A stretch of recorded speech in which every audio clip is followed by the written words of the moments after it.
जय हिंद साथियों, नमस्कार, सत श्री अकाल। आप सबों का स्वागत है केबीएस पीआरटी के इस महाधमाका बैच में, जहां हम करने वाले हैं एनसीईआरटी क्लास 3 रिमझिम का समरी। और आपको पता है कि एनसीईआरटी क्लास 3 अब जो है क्वेश्चन बहुत ज्यादा आ रहे हैं। 10 से 10 क्वेश्चन आ रहे हैं, यहाँ से 10 क्वेश्चन आ रहे हैं साथियों। और इन 10 क्वेश्चनों को जो है आपको करना ही पड़ेगा, तभी आप क्या कर सकते हैं, बेहतर मार्क्स ला सकते हैं। तो हिंदी में अंदर से पूछा जा रहा है, और आप तो ये भी पूछा जाने लगा है साथियों कि कौन से कविता, कौन से कहानी को किसने लिखा है। तो आइए हम इसको शॉर्ट में लेकर आए हैं, और इसमें आपको बताएंगे राइटर के बारे में भी। मोस्ट इम्पोर्टेंट है केबीएस पीआरटी के लिए, क्योंकि 24 फरवरी के जो है 24 फरवरी के लास्ट के शिफ्ट में आपको राइटर के बारे में पूछ दिया गया है। इसलिए यह वीडियो ज़्यादा इम्पोर्टेंट हो जाता है, क्योंकि इसमें मैं राइटर के बारे में डिटेल से बताऊंगा, और कहानी तो बताऊंगा ही समरी में। आइए हम लोग क्लास 3 का कर रहे हैं, उसके बाद फिर क्लास 4 का भी कर देंगे, और क्लास 5 का और 1 का वीडियो हमारे चैनल पर अपलोडेड है, तो उसका लिंक मैं डिस्क्रिप्शन बॉक्स में डाल दूंगा। आप लोग उसको क्या कीजिएगा, जरूर देखिएगा। आइए, जैसा कि पहला कहानी है क्लास 3 का, कुक्कू। तो प्रस्तुत कविता के कवि कौन है? रमेश चंद्र शाह है। कौन है? रमेश चंद्र शाह है। कवि का जन्म उत्तराखंड के अल्मोड़ा में 15 नवंबर 1937 को हुआ था। इनकी प्रमुख रचनाओं में रचना के बदले विनायक आदि शामिल। इन्होंने वर्ष 2014 में साहित्य अकादमी पुरस्कार दिया गया था। ओके, कब? 2014 में। कविता का सारांश। कवि प्रस्तुत कविता कुक्कू, कोयल नामक एक एक बालक का वर्णन किया गया है। कविता के प्रथम भाग में कवि कहता है कि कुक्कू कोयल के समान बिल्कुल भी नहीं है। वह तो दिन भर केवल रोता रहता है, जिस कारण उसके दोस्त उसे सक्कू कहकर पुकारते। क्या कहकर पुकारते हैं? सक्कू। सक्कू जो सिसकियां लेते हुए रोता है। कविता के दूसरे भाग में कवि कहते हैं कि कोयल का स्वर तो बहुत सुरीला होता है, लेकिन कुक्कू तो जरा सा मजाक करने पर तुरंत ही गुस्सा करने लगता है, जिस कारण उसके दोस्त उसे भक्कू कहकर पुकारते हैं। क्या कहकर बुलाते हैं? भक्कू कहकर पुकारते हैं। भक्कू जो कि बहुत जल्दी भड़क जाता है। कविता के तीसरे भाग में कवि कहते हैं कि कोयल मीठे गीत गाती है, लेकिन कक्कू तो हर बात में चिढ़ जाता है और बात बात पर झगड़ा करने लगता है, जिस कारण उसके दोस्त उसे झक्कू कहकर पुकारते हैं। तो क्या है? तो क्वेश्चन आएगा आपसे कि कक्कू को सक्कू कह के क्यों पुकारा जाता है? तो क्योंकि वो क्या है, वह दिन भर केवल रोता है, इसलिए उसको क्या कहते हैं? सक्कू कहते हैं। दूसरा, उसको भक्कू क्यों कहते हैं? क्योंकि वो बहुत जल्दी गुस्सा कर लेता है। और तीसरा कि कक्कू को झक्कू कहकर क्यों पुकारा जाता है? क्योंकि वो क्या करता है, बात बात पर चिढ़ जाता है और झगड़ा करने लगता है, इसलिए उसका नाम जग्गू, जो हमेशा लड़ता रहता है उसे जग्गू। अगला है सेखी बाज मक्खी। आप लोग कहानी अगर पढ़े होंगे तो पढ़े होंगे कि मक्खी सेखी बिखारता है। इस कहानी के लेखक कौन है? योगेश जोशी है। कौन है? योगेश जोशी जी हैं। इनका जन्म 3 जुलाई 1955 को गुजरात के मेहसाना में हुआ था। वह गुजराती साहित्य परिषद के प्रकाशन परब के संपादक है। वे कवि होने के साथ साथ लघु कथाकार और क्या है, उपन्यासकार है साथियों। कहानी का सारांश है। प्रस्तुत कहानी एक शेख बाजी अभिमानी का बच्ची की है। एक जंगल में एक शेर अपना भोजन करके आराम से सो रहा था। वह कई दिनों से नहाया नहीं था। तब एक मक्खी उड़ती हुई आई और उसके कान में भिन्न भिन्न करने लगी। क्या करने लगी? शेख को शेर को इन आवाज से नींद नहीं आ रही। वह गुस्सा हो गया और मक्खी को भाग जाने के लिए कहा। वह मक्खी बड़ी घमंडी, तो उसने जंगल के राजा शेर से लड़ने की चुनौती दे दी। तभी शेर को गुस्सा आया, उसने कान के पास पंजा मारा, लेकिन मक्खी उड़ गई और शेर का कान छिल गया। इस प्रकार खुद पर प्रहार करने के कारण शेर स्वयं ही घायल हो गया और मक्खी उड़ जाती। अंत में शेर थक गया और उसने मक्खी के आगे हाथ जोड़कर कहा कि तुम जीती। इस प्रकार मक्खी शेर को हराकर अपने घमंड में चूर हो गई। आगे चलकर उसे रास्ते में एक हाथी मिला। हाथी को उसने प्रणाम करने को कहा। हाथी ने अपना समय बर्बाद करने के बजाय अपने सूंड को उठाया, मक्खी को प्रणाम किया और आगे बढ़ गया। लोमड़ी यह सब दूर से ही देख रहा था। आगे मक्खी ने उसे भी प्रणाम करने को कहा। लोमड़ी चालाक थी, वह मक्खी को प्रणाम करके बोली कि आप धन्य हो, लेकिन मकड़ी तो आपको गाली दे रही है, आप उसकी खबर ले लो। यह सुनकर मक्खी मकड़ी के पास गई और मकड़ी की और झपटी और मकड़ी ने के बनाए जाल में फंस गई। वह जितनी बाहर निकलने की प्रयास करती, उतना ही जाल में फंसती जाती। इस प्रकार मक्खी थक कर हार जाती है। मक्खी की ऐसी दुर्दशा देखकर लोमड़ी मुस्कुराई और आगे बढ़ गई। इससे शिक्षा क्या मिलता है? इस कहानी से शिक्षा मिलती है, कभी भी खुद पर अभिमान नहीं करना चाहिए। सारा सिलेबस पढ़ लिए, इस बार तो गर्दा छुड़ा देंगे, ऐसी कोई बात नहीं है। तब तक गर्दा छूट ना जाए, तब तक घमंड ना होना चाहिए। आइए तीसरी बात है। चांद वाली अम्मा। इस कहानी की लेखिका कौन है? तारा निगम जी है। तो क्वेश्चन आ सकता है कि चांद वाली अम्मा की लेखिका कौन है? तारा निगम जी है। वह एक प्रसिद्ध क्या है? लघु कथाकार है। उन्होंने माया मैं गुड़िया नहीं हूँ, माँ मैं गुड़िया नहीं हूँ और आना मेरे गांव जैसी कहानियां लिखी है। कहानी के सारांश से प्रस्तुत कहानी में तारा निगम ने एक बूढ़ी अम्मा और आसमान के बारे में बताया है। कहानी में बताया गया है कि बहुत समय पहले एक बूढ़ी अम्मा अकेली रहती थी और घर का सारा काम अकेले ही कर लेती थी। हर बार जब वह सुबह घर के आंगन में झाड़ू लगाने आती तो हमेशा आसमान उसकी कमर से झटक जाता था। जब अम्मा उसे घूरती थी तो वह पीछे छूट ही जाता था। इस प्रकार आसमान हमेशा अम्मा के साथ शरारत किया करता था। इस बीच एक दिन जब अम्मा का किसी से के साथ झगड़ा हो गया तो उस दिन वह बहुत गुस्से में थी। उस दिन जब आसमान अम्मा से शरारत करने लगा तो गुस्से में होने के कारण अम्मा ने उस पर झाड़ू मार दी। तब उस शरारती आसमान ने झाड़ू को पकड़ लिया और अम्मा को ऊपर खींचने लगा। अम्मा जब जमीन से ऊपर थी तो बहुत डर रही थी। तभी अम्मा को बगल में चांद दिखाई दिया और अम्मा झाड़ू के साथ चांद पर जा बैठी। यह देखकर आसमान डर गया और भाग गया। अब अम्मा झाड़ू के साथ ही चांद पर बैठी रह गई और तभी से अम्मा झाड़ू पकड़े चांद पर बैठी हुई है। ओके।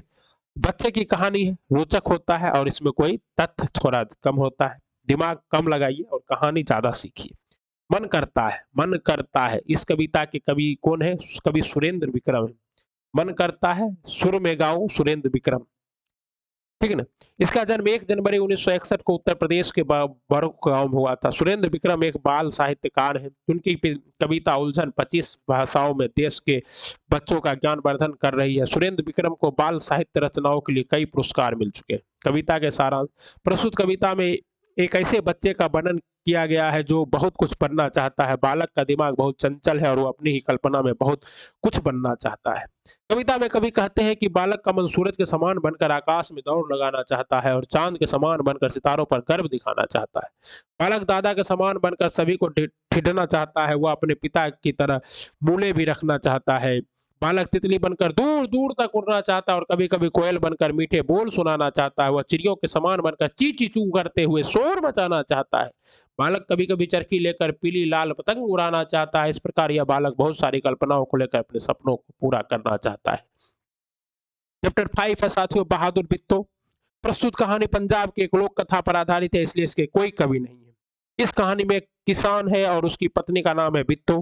कहानी में बिट्टो की बहादुरी के बारे में क्या किया गया बताया गया है। कविता का सारांश है। एक दिन किसान ने अपनी पत्नी से कहा, जब मैं खेती कर रहा था तो वहां एक शेर आया। शेर ने किसान से कहा कि वह उसे अपने बैल खाने को दे, वरना वह किसान को ही खा जाएगा। यह बात सुनकर बिट्टो ने अपनी बुद्धि लगाई और शेर से यह कहने को कहा कि उसके लिए एक ताजा मोटा घोड़ा लाया जाए। इसके बाद बिट्टो ने अपने सिर पर कपड़ा बांधा और हाथ में दराती लेकर घोड़े पर बैठ गई। इसके बाद वह खेत में पहुंचे और किसान से कहा कि तुमने तो 4 शेर फंसाए थे लेकिन यहाँ सिर्फ एक ही है।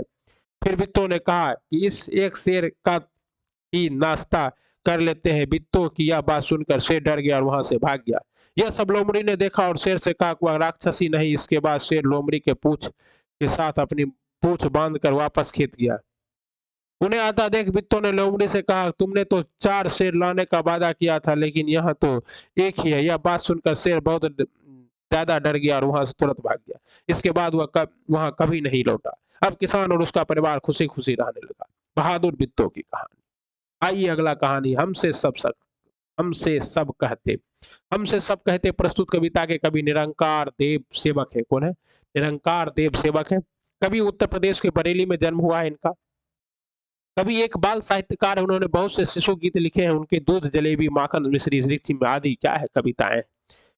कवि का कविता का सारांश। प्रस्तुत कविता में एक बालक अपनी शिकायतों का वर्णन करते हैं। कविता में कवि ने उन्हीं शिकायतों को लिखा है और कविता के प्रथम भाग में बालक अपनी शिकायतें बताता हुआ कहता है कि कोई भी सूरज की अपनी शिकायतें बताता हुआ कहता है कि रोशनी फैलाने को मना नहीं करता है और चांद को उनकी कान बिखेरने को मना नहीं करता है। कविता के दूसरे भाग में बालक शिकायत करता है कि हवा को घर के अंदर आने से कोई नहीं रोकता और तेज बारिश होने पर भी बादल से कोई सवाल नहीं करता। कविता के तीसरे भाग में बालक पूछता हुआ कहता है कि जब इन सभी को नहीं रोका जाता तो फिर भैया मुझे पास आने से क्यों रोकते हैं और माँ घर में खिलौना फैलाने से मना क्यों करती है, पापा घर के अंदर खेलने से क्यों मना करते हैं। अंत में बालक कहता है कि सभी लोगों का तो बस तो सिर्फ मेरे ऊपर ही चलता है, जो भी आता है वह डांट लगा जाता है।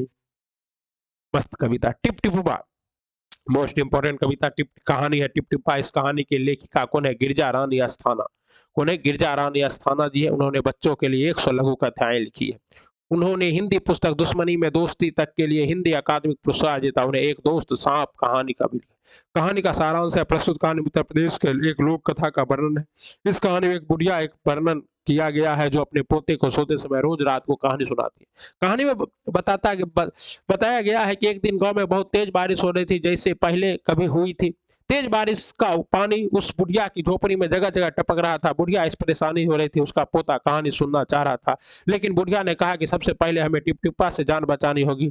तब पोते ने पूछा टिप टिप्पा का डर शेर और बाघ से भी बड़ा है? तो बुढ़िया ने कहा टिप टिप्पा का डर तो दोनों से बहुत बड़ा है। यह बात बुढ़िया के झोपड़ी के पीछे बैठा बाघ सुन रहा था। बाघ बुढ़िया की यह बात सुनकर वहां से डर कर भाग गया। उसी गांव में एक धोबी रहता था जिसका गधा दूध सुबह से नहीं मिल रहा था। पत्नी के कहने पर पंडित जी के पास गया और अपनी परेशानी को बताया। धोबी की परेशानी को सुन पंडित जी ने गधे को तालाब के पास ढूंढने को कहा। झुल्ला कर कहा था, क्योंकि पंडित जी भी क्या कर रहे थे? अपने घर से पानी उलेच रहे थे। जब धोबी तालाब के पास गया तो वहां ऊंची घास के पीछे उसे डरा हुआ छिपा हुआ बाघ था। वह अंधेरा था। धोबी ने उसे डंडे से मारना शुरू किया। शेर डरा हुआ था, उसने सोचा कि टिप टिप्पा है। धोबी शेर को गधा समझकर घर ले आया और उसे बांध दिया और आराम से सो गया। और अगले दिन जब सुबह जगा तो पूरा गांव में हड़कंप मचा हुआ। बंदर बांट कहानी आप लोग सुनी ही होंगी। यह कहानी किसकी है? प्रसिद्ध कवि अमिताभ बच्चन के पिता हरिवंश राय बच्चन जी का है। हरिवंश राय बच्चन जी का जन्म 27 नवंबर 1907 को उत्तर प्रदेश के इलाहाबाद में हुआ था। उन्होंने अपने कविताएं और किताबें भी लिखी है। इन्हें पद्म भूषण पुरस्कार से भी सम्मानित किया जा चुका है। कहानी का सारांश है, प्रस्तुत कहानी 2 बिल्लियों और 1 बंदर की है। ये कहानी हर बच्चा जानता है। इस कहानी की 2 बिल्लियों की आपस में होने वाली लड़ाई और बंदर की रोटी खा जाने का वर्णन किया गया है। कहानी में एक सफेद बिल्ली और एक काली बिल्ली है। दोनों बिल्लियां बहुत भूखी है और आगे चलकर कुछ देर बाद उन्हें रोटी की गंध आती है। मेज पर उन्हें रोटी रखी हुई दिखाई देती है, लेकिन सफेद बिल्ली रोटी लेने से डरती है। काली बिल्ली उस रोटी को ले लेती है। तभी सफेद बिल्ली कहती है, तुमने मेरे कहने पर ही वह रोटी उठाई। काली बिल्ली कहती है, इस पर मेरा हक है। इस प्रकार दोनों झगड़ा शुरू हो जाता है। तभी एक बंदर आता है और उसका न्याय करने के लिए कहता है। बंदर सफेद बिल्ली से पूछता है कि तुमने रोटी दोनों आंखों से देखी या एक आंख से? सफेद बिल्ली कहती है, उसने दोनों आंखों से रोटी देखा था। तब बंदर काली बिल्ली से पूछता है कि तुमने दोनों टांगों से झपटी थी या एक टांग से? इसके बाद बंदर अपना तराजू निकालता है, तराजू के दोनों रोटी के 2 टुकड़े रख देता है। तराजू के एक हिस्से में वजन ज्यादा और दूसरे हिस्से में कम हो जाता है, जिससे बंदर वजन बराबर करने के लिए रोटी खा जाता है। इस प्रकार बंदर बारी बारी से पूरी रोटी खा जाता है और भाग जाता है। अंत में दोनों बिल्लियां पछताती रह जाती है। इस पाठ से यह शिक्षा मिलती है कि हमें किसी से आपस में झगड़ना नहीं चाहिए, मिल बांट कर क्या करना चाहिए? खा लेना चाहिए। अकलबरिया भैंस।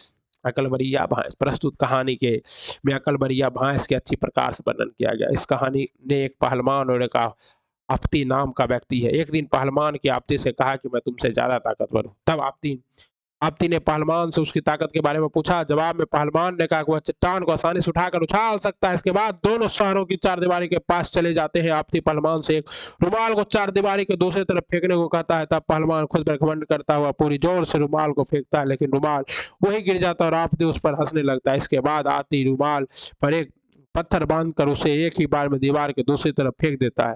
अंत में पहलवान अपना सिर झुककर खुजलाता ही रह जाता है। नैतिक शिक्षा क्या है? तो इस कहानी में हमें यह शिक्षा मिलती है कि केवल शरीर से बलवान होने से कुछ नहीं होता, दिमाग से भी बलवान होना पड़ता है। क्यों, जीमल और कैसे, किस लिए? कहानी के लेखक हैं सुरवीर शुक्ला। उन्होंने कई प्रकार की रचनात्मक कहानियां लिखाई हुई। लेखक होने के साथ साथ क्या है, शिक्षाविद भी। कहानी का साथ प्रस्तुत कहानी में 2 दोस्त और उनके गुरुजी के बीच रोटी बनाने की विधि का वर्णन किया गया है। 2 दोस्त हैं, एक का नाम है क्यों जीमल और दूसरे का नाम है कैसे लिया।